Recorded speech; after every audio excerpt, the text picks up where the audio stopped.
Number 4. Hello, good evening. So, your question is, kung na-like ang imong bana o picture sa laing nga babae sa social media, unsa imong reaction o nga naman?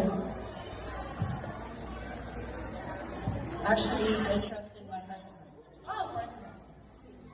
So, ang amo yung pinakadako nga value nga naa sa amo ang is trust. So, bisag unsa niya og like sa mga lahat sa mga babae niya, I trust nga ilahang ang among family niya i-protect and di siya magbuhat og batik nga makadaot sa mga family. And I thank you.